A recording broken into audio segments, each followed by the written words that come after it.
गण गणपते नमः। श्री गणेश की वंदना कर, दिन के स्वामी बुद्धदेव तथा मां शारदे की आराधना कर, इष्ट देव का ध्यान धर, गुरुजनों को नमन कर अभिनंदन करते हैं आपका वरुण स्टोर द्वारा प्रस्तुत आज के दैनिक पंचांग में। यह दैनिक पंचांग हम नित्य प्रस्तुत किया करते हैं और इसमें डेटा जो भी प्रयुक्त होता है दृक पंचांग से लिए जाते हैं, छवि तथा ध्वनि गूगल से ली जाती है और यह प्रस्तुति आप तक यूट्यूब के माध्यम से, यूट्यूब के सौजन्य से हम सफलपूर्वक आप तक पहुंचा पाने में समर्थ होते हैं। जिस प्रकार पंचांग के 5 अंग होते हैं उसी प्रकार इस प्रस्तुति के भी 5 भाग हैं। पहला भाग पंचांग मुहूर्त ग्रहों के गोचर से संबंध रखता है और इसी पहले भाग में से पंचांग मुहूर्त को लेकर आपके सुझाव के अनुरूप इस पूरी प्रस्तुति का लघु रूप हम नित्य अलग से प्रस्तुत किया करते हैं। दूसरा भाग ताराबलम इसका नाम है। नक्षत्र तारे से इसमें करते काम है। जी हाँ। और तारे कभी झूठ नहीं बोलते। चंद्रमा के नक्षत्र जिस नक्षत्र में गोचर करने उसके अनुसार आज कैसा दिन रहने की संभावना है विभिन्न नक्षत्रों में जन्मे जातकों के लिए। तारामंडल का मुख्य आधार यह नवतारा चक्र पद्धति पर आधारित है और इस जिसके अनुसार हम पूरे जीवन काल में ग्रहों के शुभ शुभ ग्रह अशुभ ग्रहों की पहचान कर सकते हैं और उससे शुभता प्राप्त करने हेतु कार्य कर सकते हैं। साथ ही साथ अशुभ ग्रहों की स्थिति में हम मानसिक रूप से अपने आप को तैयार रख सकते हैं। उसी तरह से जन्म कुंडली के बैठे ग्रहों की स्थिति पहचान कर उन्हें उससे शुभता प्राप्त कर सकते हैं। विभिन्न नक्षत्रों में जन्मे जातक से हम अपेक्षा कर सकते हैं। विस्तृत चर्चा प्रस्तुति में तीसरा भाग राशि के अनुसार, जन्म राशि के अनुसार आज कैसा दिन रहने की संभावना है, इसे चंद्र बलम कहा जाता है। चौथा पद चौखड़िया एक प्रकार का मुहूर्त ज्योतिष हमारे कर्म और समय का सटीक मिलन यही मुहूर्त है। जी हाँ। चौघड़िया हमें बताता है कोई भी कार्य करने के लिए जिसमें हम शुभता की अपेक्षा करते हैं उसमें कौन सा उपयुक्त समय है। पिछले चर्चा प्रस्तुति में पांचवा और अंतिम भाग जब हम जन्म लेते हैं, सांस लेना आरंभ करते हैं। जी हाँ, ठीक उसी समय ईश्वर द्वारा प्रदत्त अंक हमारे लिए कार्य करना शुरू करते हैं, पूरे जीवन भर कार्य करते रहते हैं और इसके साथ साथ उन वे अंक भी कार्य करते हैं जो हमारी जीवन यात्रा के दौरान हमसे जुड़ते हैं।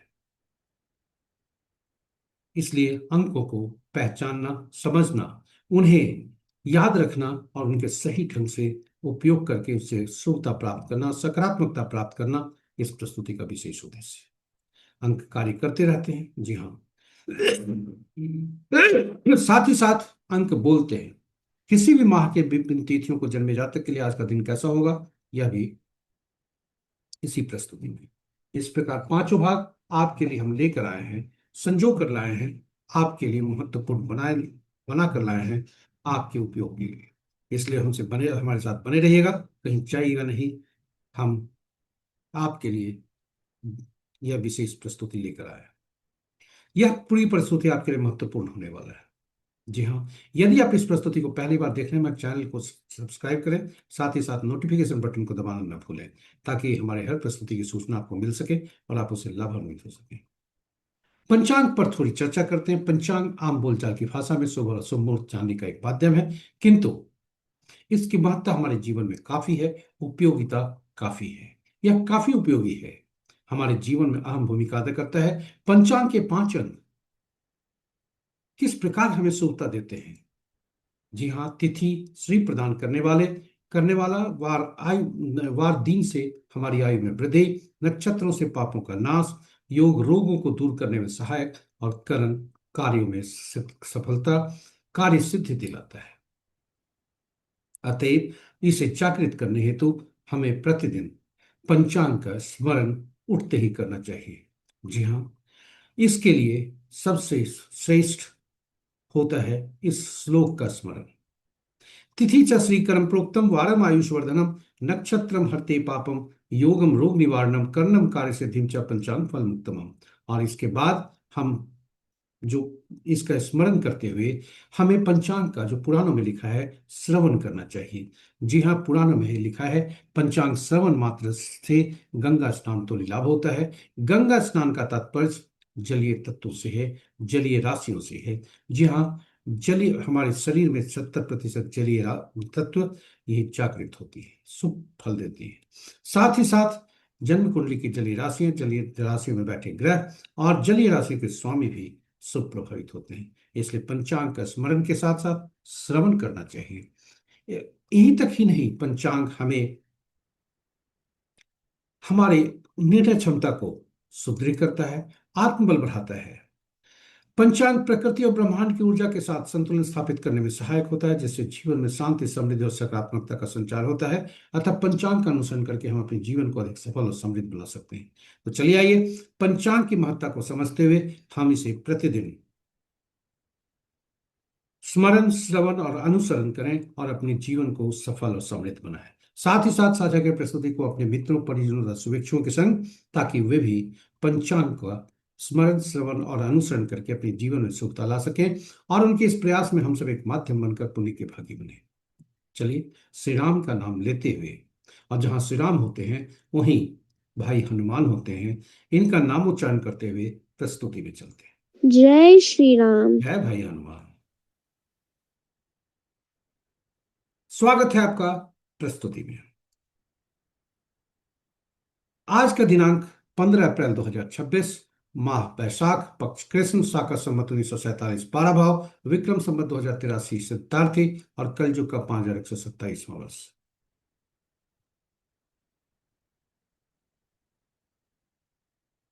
आज का सूर्योदय 5:27 पर, सूर्यास्त 6:12 पर। Sunrise at 5:27 AM and sunset at 6:12 PM। आज का दिशाशूल उत्तर है, फिर भी इस दिशा में यात्रा करने को बाध्यता हुई तो तिल या धनिया का सेवन करके यात्रा में शुभता लाएं।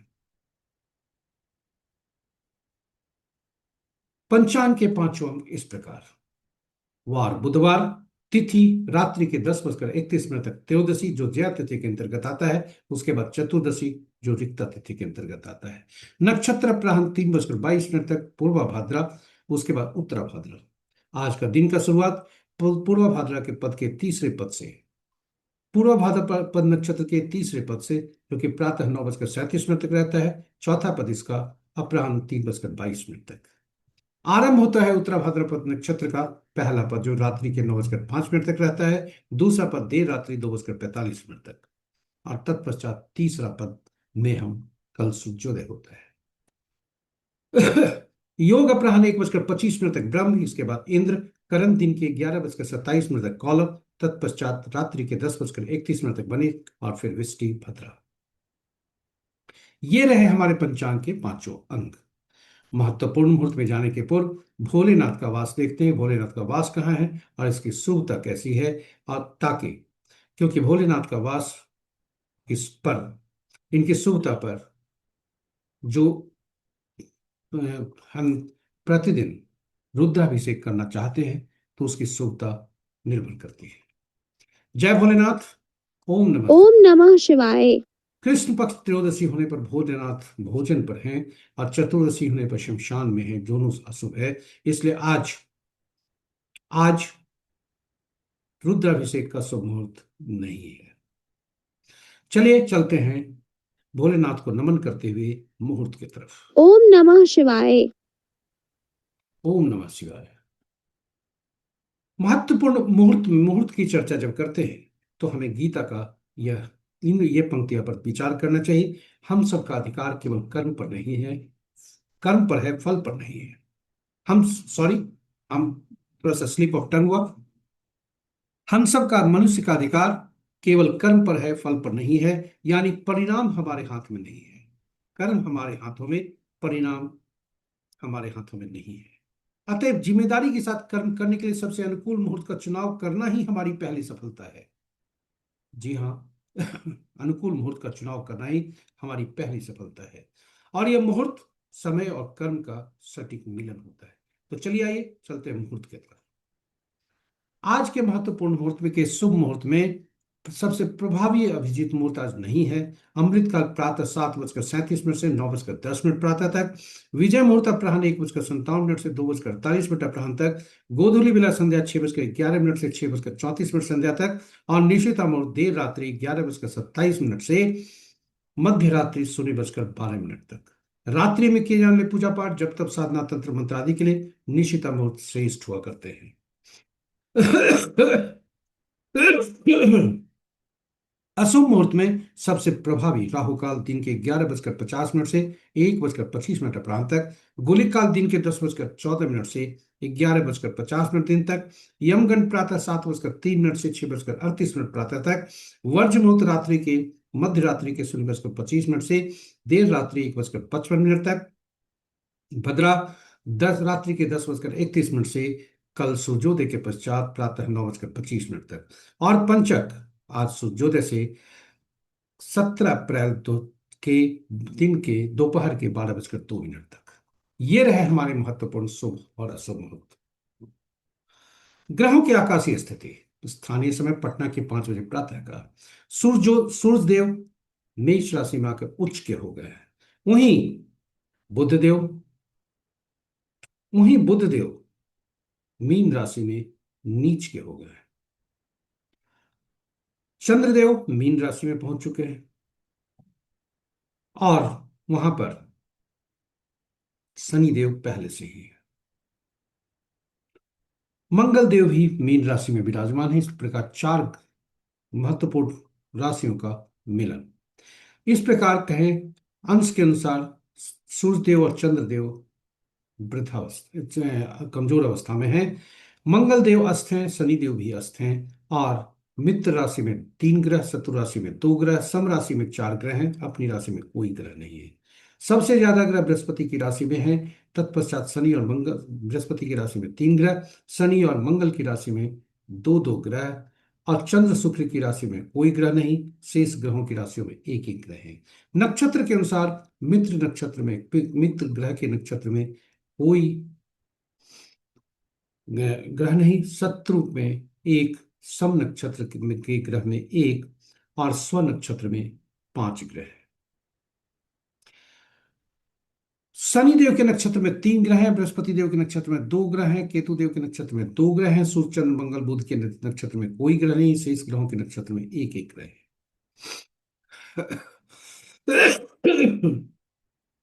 और आज सूर्य देव का राशि परिवर्तन हो गया है। चंद्रदेव का राशि परिवर्तन प्रातः 9:37 तक होने वाला है, जब वे कुंभ से मीन राशि में आएंगे।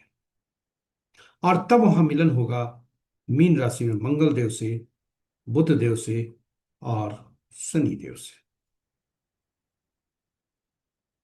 इसके साथ ही हम आपको ले आए हैं दूसरे भाग में। और यह तारा बलम इसका नाम है। इसमें सितारे करते काम है। आपके समक्ष तारा बलम की सारणी। तारा बलम के समक्ष जो नक्षत्रों के नाम है वह जब चंद्रमा जिस नक्षत्र में गोचर करता है वह है। और तारा बलम के नीचे जो नक्षत्रों के नाम है वह यह बताता है जो हमारा जन्म नक्षत्र है।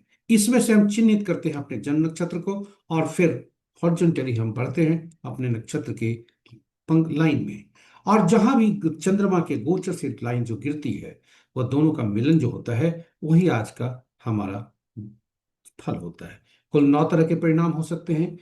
संपत तारा संपत क्षेम साधक नैधन सॉरी संपत क्षेम साधक मित्र याति मित्र में शुभ, जो अगर यदि आज के परिणाम होते हैं तो ये शुभता की तरफ इशारा करता है। और इसके अंतर्गत दैनिक कार्यों के साथ साथ नए कार्यों का हम आरंभ कर सकते हैं। साथ ही साथ यदि जन्म विपत प्रत्यय और नैथन्य में होता है तो यह अशुभता की तरफ संकेत देते हैं तारे, और ये कहते हैं नए कार्य का आरंभ नहीं करने को।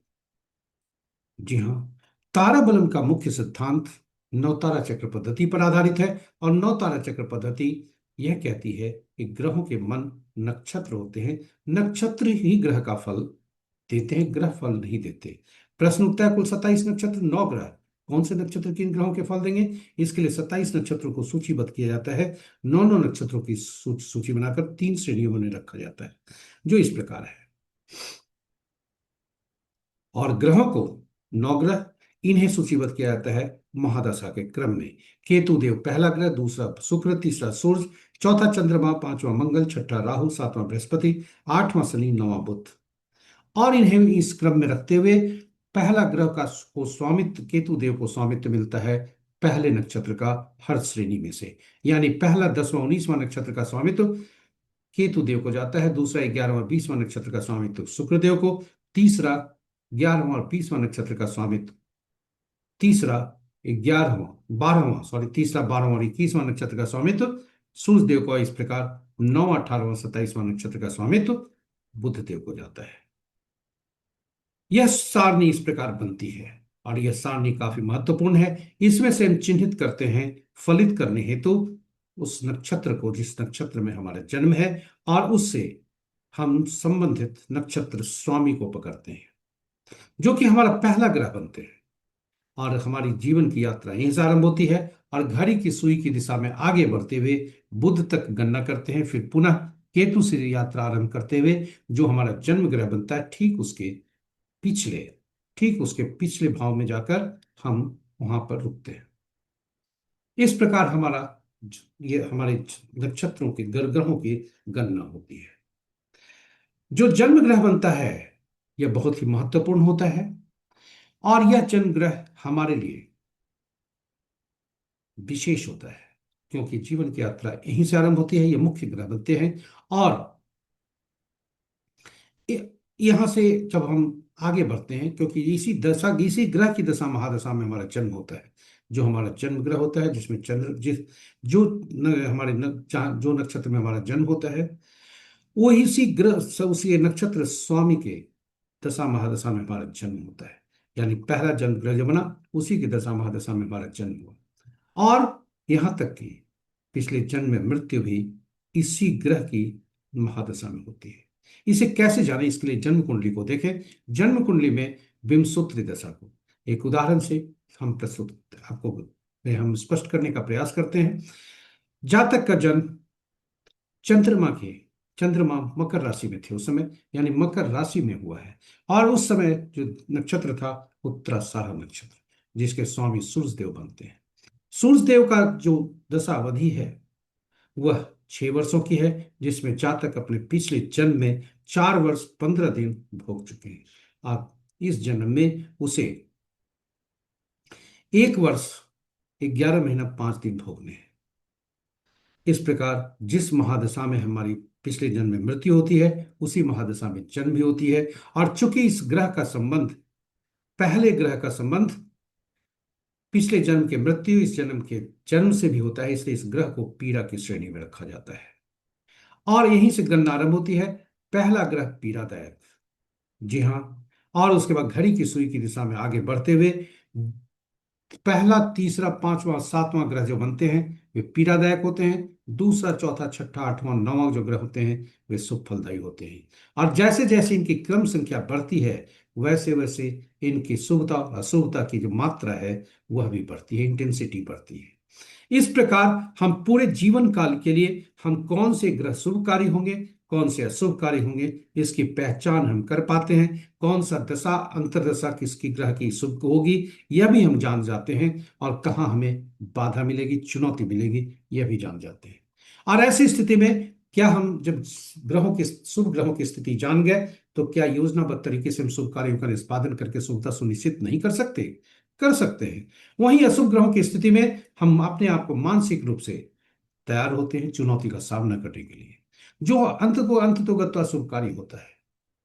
इतना ही नहीं, जन्म कुंडली में बैठे ग्रहों की स्थिति को हम भांप करके उसी अनुरूप कार्य करते हैं। इसके अतिरिक्त विभिन्न नक्षत्रों में, शुभ ग्रहों के नक्षत्र में जन्मे जातक हमारे लिए शुभकारी होते हैं, अशुभ ग्रहों के नक्षत्र में जन्मे जातक हमारे लिए बाधक और अशुभता लाते हैं। चाहे वह व्यक्ति कहीं का हो, घर का, परिवार का, रिश्तेदार का, समाज का या संसार का,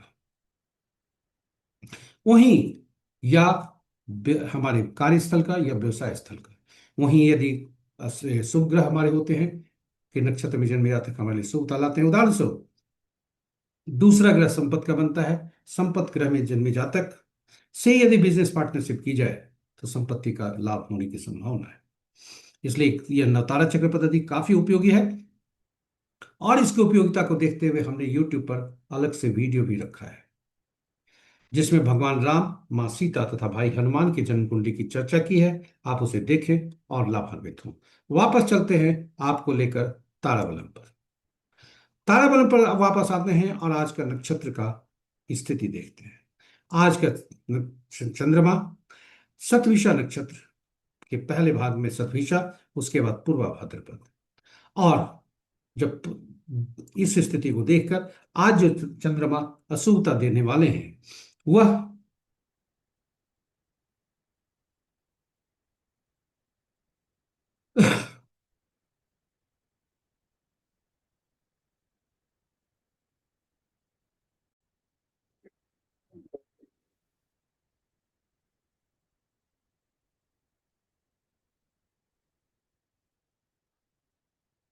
आज का चंद्रमा पूर्व भाद्रपद में पहले पद भाग में और दूसरे भाग में यह उत्तरा भाद्रपद नक्षत्र में है।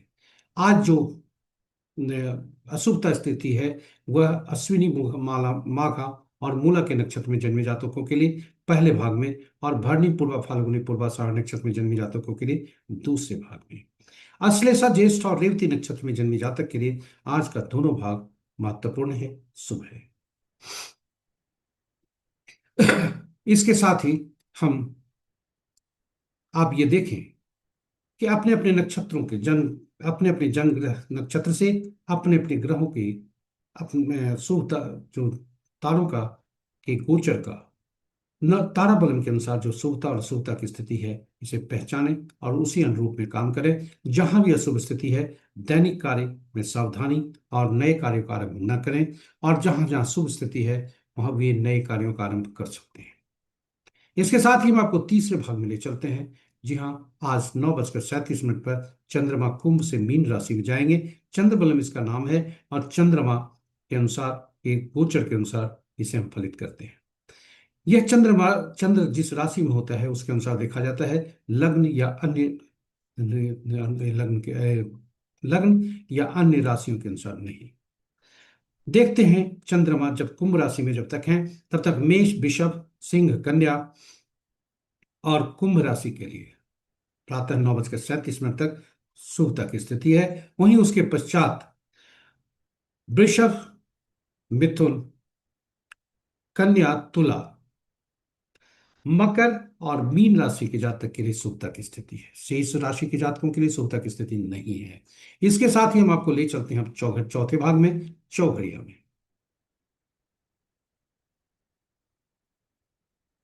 जी हाँ, आपको हम ले चलते हैं अब चौघड़िया में।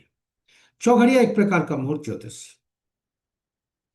और जैसा आरंभ में हमने कहा था, मुहूर्त हमारे कर्म और समय का सटीक मिलन है। चौघड़िया एक बहुत ही महत्वपूर्ण होता है, हमें शुभ और अशुभ काल दर्शाता है किसी भी कार्य को करने के लिए, चाहे वो कार्य पहली बार किए जा रहे हों या पूजा पाठ हो या संसारी कार्य जिसमें हम शुभता की अपेक्षा करते हैं। जी हाँ, काफी उपयोगी है, और इसकी उपयोगिता को देखते हुए हमने YouTube पर अलग अलग वीडियो पोस्ट करके रखा है, हिंदी और अंग्रेजी में। संक्षेप में हम चर्चा करते हैं। कुल 8 चौघड़िया दिन के होते हैं, 8 चौघड़िया रात के होते हैं, किंतु साप्ताहिक दिनों से संबद्ध करने के लिए ये 7 चौघड़िया का नामकरण हुआ, और ये 7 चौघड़िया जो होते हैं वही प्रभावी होते हैं। और 8वां चौघड़िया जो होता है, आदि चौक प्रतिदिन जो आदि का चौघड़िया होता है सुबह में या रात्रि आरंभ में, वही अंत का चौघड़िया होता है। इस प्रकार 8 चौघड़िया का संबंध साप्ताहिक दिनों से होता है। और हर साप्ताहिक दिन के शासक ग्रह अलग अलग होते हैं जो विभिन्न कार्य के लिए उपयोगी हुआ करते हैं, उपयुक्त हुआ करते हैं, फलदायी होते हैं। इसलिए चौघड़िया का संबंध साप्ताहिक दिनों से, साप्ताहिक हर चौघड़िया का संबंध साप्ताहिक दिनों से, साप्ताहिक दिनों के शासक ग्रहों से और ग्रहों द्वारा अधिकृत निमित्त कार्यों से होता है। इस प्रकार चौघड़िया अति उपयोगी बन जाता है। चौघड़िया का उपयोग जब भी हम करें तो यह जरूर सुनिश्चित कर लें कि जिस चौघड़िया का उपयोग करने जा रहे हैं कहीं वह अशुभता से अधिक व्याप्त तो नहीं है। दिन में 3 तरह की अशुभताएं होती है, राहु काल, काल बेला और वार बेला से, और रात्रि में काल रात्रि से। जी हाँ, कुछ ग्रह ऐसे भी होते हैं जो कि आमतौर पर अशुभ होते हैं, लेकिन विशेष कार्यों के लिए ये शुभ होते हैं। जैसे सूर्यदेव सरकारी कार्यों के लिए, काल चौघड़िया धनोपार्जन हेतु की जाने वाली गतिविधियों के लिए, कर्म के लिए, सच्चे दिल से, सच्चे मन से और सात्विकता से, ईमानदारी से। रोग चौघड़िया दुश्मन को परास्त करने के लिए, चाहे दुश्मन आज के संदर्भ में वह कहीं भी हो। हर व्यक्ति का दुश्मन हर वर्ग के व्यक्ति के लिए अलग अलग हो सकता है, हर वर्ग समूह के लिए अलग हो सकता है। विद्यार्थी के लिए वह प्रतियोगिता परीक्षा में, नौकरी पेशा के लिए प्रमोशन के में प्रतिस्पर्धा, व्यवसाय के लिए भी प्रतिस्पर्धा, और अंत में हम अपने इंडिविजुअल के लिए रोग से जो लड़ते हैं, उसे शत्रु को परास्त करने के लिए, यानी मंगल देव शत्रुहंता है। इस प्रकार ग्रहों हर चौघड़िया का की उपयोगिता काफी है। जब हमने आपको अभी चर्चा की कि दिन में 3 तरह की अशुभताएं होती है, रात में 1 तरह की अशुभता। अनुभव के आधार पर इस प्रस्तुति को प्रस्तुत करते करते अनुभव के आधार पर हमने पाया है कि दिन में प्रभुता जो होता है, सूर्यदेव की प्रभुता होती है। सूर्यदेव उसमें का प्रभुत्व होता है, और सूर्यदेव और शनिदेव में कटुता रहती है। इसलिए शनि का चौघड़िया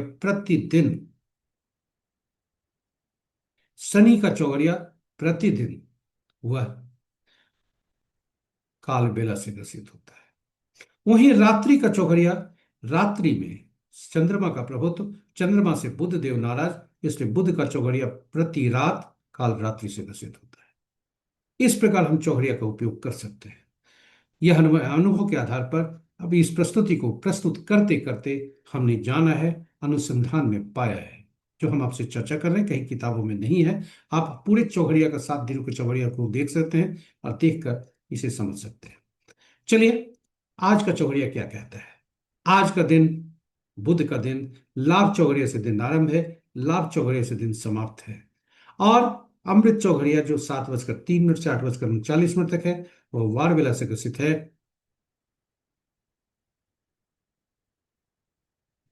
यहाँ कुछ गलतियां हुई है जिसे हम सुधारते हैं। आज का चौघड़िया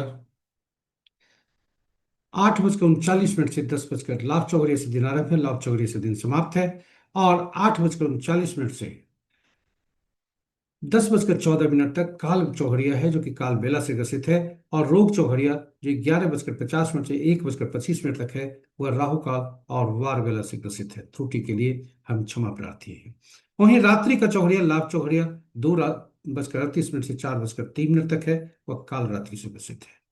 इस प्रकार आज का चौघड़िया की स्थिति आपके समक्ष रखा। अब हम 5वें और अंतिम भाग में आपको ले आए हैं, अंकों की दुनिया में। जब हम जन्म लेते हैं, ईश्वर हमें कुछ अंक उपहार में देते हैं, और ये जन्म तिथि के रूप में होता है, और ये अंक जो होते हैं 1 से 9 तक ही होते हैं।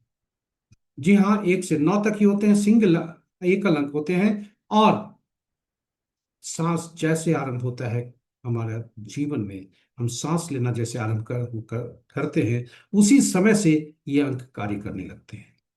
जी हाँ, अंक कुछ सकारात्मक भी होते हैं, नकारात्मक भी होते हैं। जीवन के यात्रा के दौरान कुछ अंक हमारे पास जुड़ते भी हैं, और जो कि शुभता और अशुभता दोनों बढ़ाते हैं। इसलिए जाने अनजाने जो हम गलतियां करते हैं, इसके लिए अंकों को पहचानने के लिए, अंकों को समझने, उन्हें जान कर, उन्हें सही ढंग से परख कर, उसका सही उपयोग करके हम जीवन में शुभता लाने के उद्देश्य से यह प्रस्तुति है। 1 से 9 तक अंक शून्य को गणना में नहीं लेते, और एकल अंक जब भी होता, तो जब भी 2 अंकों का समूह होता, 2 या से ज्यादा से अंकों का समूह, तो उसमें प्रयुक्त के सभी अंकों को जोड़कर एकल अंक में परिवर्तित करते हैं। 1 से 9 तक का अंक, और ये अंक काफी महत्वपूर्ण होते हैं, और इनका 5वां अंक उतना ही महत्वपूर्ण होता है, क्योंकि इसके पहले वाले अंकों को, बाद में आने वाले अंकों को यह संतुलित करता है। ये शासित होते हैं विभिन्न ग्रहों से। 1 सूर्य, 2 चंद्रमा, 3 बृहस्पति, 4 राहु, 5 बुध, 6 शुक्र, 7 केतु, 8 शनि और 9 मंगल। और इन ग्रहों में विशेष, हर ग्रह में अपने अपने तरह के ऊर्जा गुण तत्व होते हैं, जो कि इन अंकों में भी समाहित होते हैं। इसलिए इन अंकों को अंकों की दुनिया में विशेष नाम से पुकारा जाता है, जाना जाता है। एक को राजा, सरकार, नौकरी करने वाले व्यक्तियों के लिए बॉस या पिता से। दो को रानी से, पार्टनर से, माता से और पत्नी से भी। तीन को गुरु, सलाहकार से, बुजुर्ग से। चार को शरारती तत्वों से, चार को शरारती तत्वों से, नियम तोड़ने वाले व्यक्तियों से, बहन, बेटी, बुआ, मौसी से। पांच को राजकुमार, सॉरी, चार को शरारती तत्वों से, पांच को राजकुमार से। राज यहाँ पर चार में पांच राजकुमार से, यहाँ पर जो है राजकुमार से, और बहन, बुआ, बेटी तथा मौसी से। छह को मंत्री से, सुख सुविधा प्रदान करने वाले व्यक्तियों से, पुरुषों के लिए पत्नी से। सात को धर्मगुरु से, भविष्य में घटने वाली घटनाओं का जिन्हें पूर्वाभास हो उन व्यक्तियों से। नौ, आठ को अधीनस्थ से, समाज के नीचे के तबके के लोग, हमारे अधीन कार्य करने वाले लोग, नौकर, चाकर या न्यायाधीश से, न्यायालय से। नौ को सेनापति से, पुलिस, डॉक्टर और भाई से। इस प्रकार अंकों को रिश्तेदारों के रूप में भी विशेष रूप में जाना जाता है। काम के अनुसार भी, इनके गुणों के अनुसार भी विशेष नाम से जाना जाता है। जब हम जन्म लेते हैं, जैसा हमने आरंभ में कहा था, तो ईश्वर हमें कुछ अंक उपहार में देते हैं, और उपहार में जब ये अंक देते हैं तो ये तिथि, माह और वर्ष के रूप में अंक देते हैं, जो कि चिर होता है, स्थायी होता है, ये बदलते नहीं है। और इसलिए ये जब भी ये अंक हो हमें मिलते हैं तो ये बदले नहीं जा सकते, और इनसे जितने भी अंक सृजित होते हैं वह भी स्थायी होते हैं। इसलिए अंक ज्योतिष का मूल सिद्धांत, जब भी दो अंकों का या दो से ज्यादा अंकों का समूह होता है, इसमें प्रयुक्त हुए सभी अंकों को जोड़कर एक अंक में परिवर्तित कर लेते हैं। अंक जो ईश्वर हमें देते हैं वह जन्म तिथि के रूप में देते हैं, जिसमें तिथि, माह और वर्ष हुआ करता है। तिथि, माह और माह एक या दो अंकों का हो सकता है, वर्ष चार अंकों का। और इसे, जैसा हमने आरंभ में कहा, अंक ज्योतिष का जो मूल सिद्धांत है कि सभी अंक, जो दो अंकों का समूह जो होता है, दो या ज्यादा अंकों का समूह, उसे जोड़कर एक अंक में परिवर्तित कर लेते हैं। तिथि हम खुद होते हैं, हमारा आंतरिक व्यक्तित्व दर्शाता है। तिथि और माह मिलकर, जो जिसे हम एटीट्यूड नंबर, अचीवमेंट नंबर कहते हैं, वह हमारा बाहरी व्यक्तित्व दर्शाता है। वहीं वर्ष एंजल नंबर कहलाता है, जो कि ईश्वर द्वारा प्रदत्त एक अजूबा अंक है, एंजल नंबर है। इसे एक अंक में परिवर्तित करके पुरुष के लिए 11 इसमें से घटाते हैं, महिला के लिए 4 इसमें जोड़ते हैं। इस प्रकार जो तिथि होता है वो हम होते हैं। तिथि हम होते हैं, हमारा आंतरिक व्यक्तित्व दर्शाता है। इसे बोलचाल की भाषा में मूलांक कहते हैं अंक ज्योतिष की दुनिया में, या बोलचाल की भाषा में ड्राइवर कहते हैं। और वहीं तिथि, माह और वर्ष तीनों जब मिलते हैं तो वह भाग्यांक कहलाता है। और यह भाग्यांक जो है, जो अंक ज्योतिष की दुनिया में भाग्यांक कहलाता है, बोलचाल की भाषा में कंडक्टर कहलाता है। ड्राइवर और कंडक्टर जिस प्रकार बस को चलाने में महत्वपूर्ण होते हैं, हमारे जीवन को के बस को भी चलाने के लिए ड्राइवर और कंडक्टर का अंक बहुत महत्वपूर्ण होता है। यदि ड्राइवर और कंडक्टर का अंक शत्रुवत हो, ड्राइवर और कंडक्टर आपस में शत्रुवत हो जाएं तो बस का चलना मुश्किल होता है। ठीक हमारे जीवन में यदि ड्राइवर और कंडक्टर अंक शत्रुवत हो जाते हैं तो हमारे जीवन का स्ट्रगल आरंभ से ही रहता है। और इसे संतुलित करने हेतु ऐसे अंक की खोज की जाती है, ऐसे अंक का उपयोग किया जाता है जो दोनों के मित्र हों। साथ ही साथ जब भी हमारा 11, 22, 33 ये तीन अंक जन्म तिथि में के कहीं या गणना में आता हो तो यह हमारे पूर्व जन्म के आत्मा से संबंध है। 13, 14, 16, 19 आता हो तो वह पूर्व जन्म के ऋण से संबंध है। दोनों का जो इस जन्म में हमें कुछ कार्य करने होते हैं। ऋण का चुकता इस जन्म में 13, 14, 16, 19 वाले को करना होता है। 11, 22, 33 जिनका आत्मा से संबंध है, तो अधूरे कार्य हैं जो पिछले जन्म में नहीं हुए, इस जन्म में करने होते हैं। तो ये जन्म पूरी जन्म तिथि में के अंकों में कुछ अंक ऐसे भी हो सकते हैं जो हमें अनुपलब्ध हैं, और उस अंक के गुण, तत्व और ऊर्जा की कमी हमें पाई जाती है। कुछ अंक ऐसे भी हो सकते हैं जो 3 बार प्रयुक्त हुए हैं या 3 बार से ज्यादा प्रयुक्त हुए हों, ऐसी स्थिति में उन अंकों से संबंधित जो तत्व, गुण और ऊर्जा है उसकी अधिकता पाई जाती है। इसलिए अंकों को जब हम इसमें चुनते हैं ड्राइवर और कंडक्टर को संतुलित करने के लिए, तो वैसे अंक को चुनते हैं जो दोनों के लिए शुभकारी। जी हाँ, दोनों के लिए जो शुभकारी हो, और शत्रु अंक नहीं लाते हैं, और 3 बार से जो प्रयुक्त हुए ज्यादा अंक हैं उसे भी हम अवॉइड करते हैं। तो चलिए आइए देखते हैं कौन से अंक अनुपलब्ध हैं। हमने गूगल से एक यह जन्म तिथि ली है। 15/4/1982 किसी भी व्यक्ति का है जिसकी आज जन्म तिथि है। उद्देश्य शैक्षणिक है, कोई भविष्यवाणी करना नहीं है, क्योंकि अंक ज्योतिष की भविष्यवाणी कुछ और अंकों पर करता है, जैसे आपका मोबाइल अंक, आपका मकान संख्या, गाड़ी संख्या आदि पर। इसलिए उद्देश्य शैक्षणिक होते हुए अंकों को जानने पहचानने के उद्देश्य से यह हमने उदाहरण लिया है। एक ही उदाहरण लेने से आप के लिए उतना सार्थक नहीं होगा। चलिए, हम प्रतिदिन की तरह 2 बॉक्स आपके समक्ष लाए हैं, और आप देखेंगे कि इसमें 9 अंक यदि हैं तो इस जातक का मात्र 2 अंक ऐसा है जो कि अनुपलब्ध है।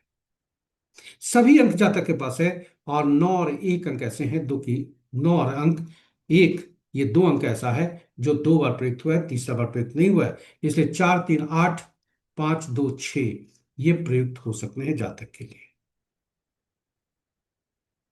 अब 2 अंक, इतने अंक हमें मिल गए।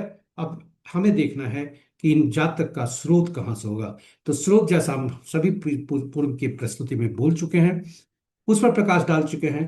तो ऐसा स्रोत होना चाहिए जो कि चिरस्थायी हो, और वह नाम ही हो सकता है जो कि धरती के ईश्वर माता पिता हमें देते हैं।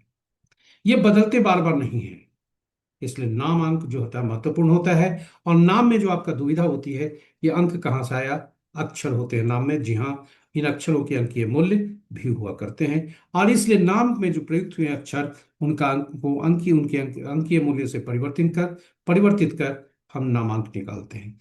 नाम का पहला अक्षर भी, जो उसका अंक जो होता है, अति ऊर्जावान होता है, इसलिए वह भी महत्वपूर्ण होता है। नाम में प्रयुक्त वॉवेल और कॉन्सोनेंट ये भी महत्वपूर्ण होते हैं, उनके अंक। वॉवेल और कॉन्सोनेंट को अलग अलग जोड़ते हैं। वॉवेल का अंक ज्यादा होने पर वह शुभ होता है।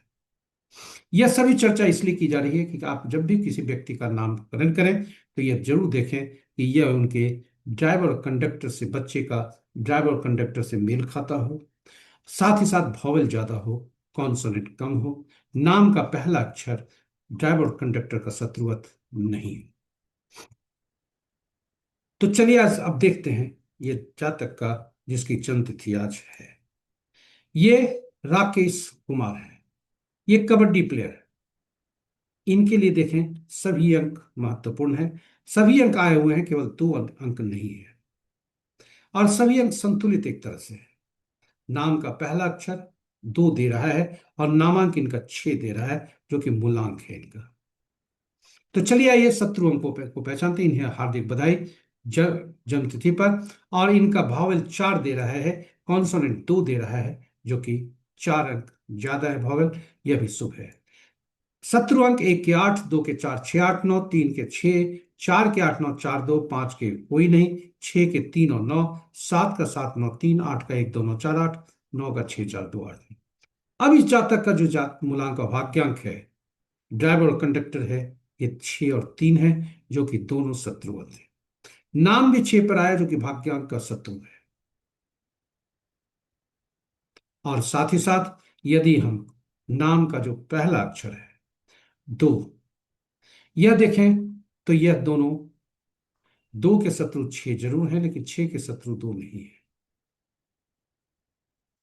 अब कुछ अंक ऐसे होते हैं जो इनका भावल 4 है, ये कुछ अंक ऐसे होते हैं जो अपने के ही शत्रु होते हैं, 4 7 8 9।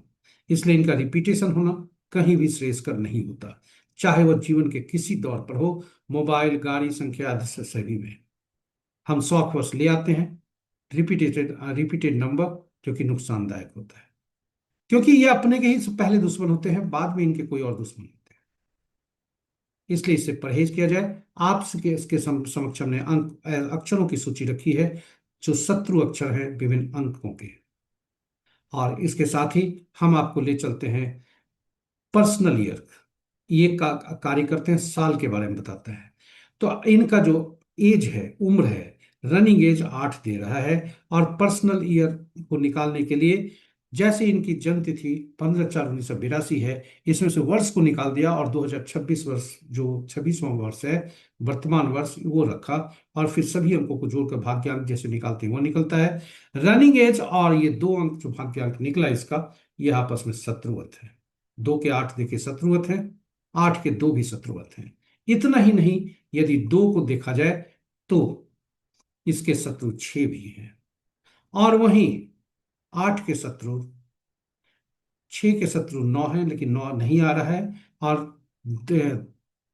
8 के शत्रु 2 हैं। ये दोनों शत्रुवत हैं, इसलिए थोड़ी परेशानी या वर्ष हो सकती है। स्वास्थ्य पर ध्यान देने की आवश्यकता है ऐसे लोगों को जहां तीनों अंक शत्रुवत होते हैं। तो ये रहे अंक कार्य करते हैं। ये हुआ कि अंक कार्य करते हैं। अब हम आपको ले चलते हैं विशेष रूप से ऐसे स्थान पर, विशेष रूप से आपको हम ले चलते हैं आज के अंक क्या बोल रहे हैं। जी हाँ, आज का अंक 2 बनता है। आज का अंक 2 बनता है और यह 2 बता रहा है आज के अंक क्या बोल रहे हैं। 2 अंक विभिन्न, किसी भी माह के विभिन्न तिथियों के लिए, आज जन्मे जन्मे जातकों के लिए आज का अंक बता रहा है कि 2 अंक ये एक अंक के साथ जिनका जन्म 1/10/1928 हो, 2/11/20 हो, 3/12/21 30 हो, 5/14/23 हो, इनके लिए आज का दिन उत्तम है। 1/10/1928 के लिए बहुत अच्छा है, 2/11/20 29, 3/12/21 30 के लिए उत्तम है, 5/14/23 के लिए भी उत्तम है। और 6/15/24 के लिए यह दिन तटस्थ होने की संभावना है। 4/13/22/31, 7/16/25 जिनका जन्म है, 8/17/26 जिनका जन्म है, 9/18/27 जिनका जन्म है, आज उनके लिए दिन ठीक नहीं नजर आ रहे हैं। ये अंक बोल रहे हैं। जी हाँ, सावधानी बरतने की जरूरत है। और इसके साथ ही हम अंतिम पड़ाव पर आ गए। हमारे साथ बने रहने के लिए आपको बहुत बहुत धन्यवाद। आशा करते हैं पूरी प्रस्तुति आपके लिए उपयोगी और सार्थक सिद्ध होगी। आपके जीवन में यह उपयोग होगा, ज्ञानवर्धक भी रहा होगा। इस प्रस्तुति को देखने के क्रम में यदि कोई सुझाव आपके मन में आया है, देर न कीजिए, YouTube के कमेंट बॉक्स पर लिख दीजिए, उससे हम संदेश भेजें, जो कि हमारे लिए काफी उपयोगी होगा, हमारा मनोबल बढ़ाएगा। साथ ही साथ यदि आप इस प्रस्तुति को पहली बार देख रहे हैं तो हमारे चैनल को सब्सक्राइब करें, साथ ही साथ नोटिफिकेशन बटन को दबा दें ताकि हर प्रस्तुति की सूचना आपको मिल सके और आप उससे लाभान्वित हो सके। और अंत में इसके पूर्व की हम आपसे विदा लें और कल के वादे के साथ हम आपसे जुदा हों। हम का प्रार्थना करते हैं आज के दिवस के देवता बुद्धदेव से, श्री गणेश से तथा मां शारदे से कि उनकी असीम कृपा पर बनी रहे। आपका आज का दिन शुभ हो, संतुलित हो। जय बुद्धदेव, जय श्री गणेश, जय मां शारदे।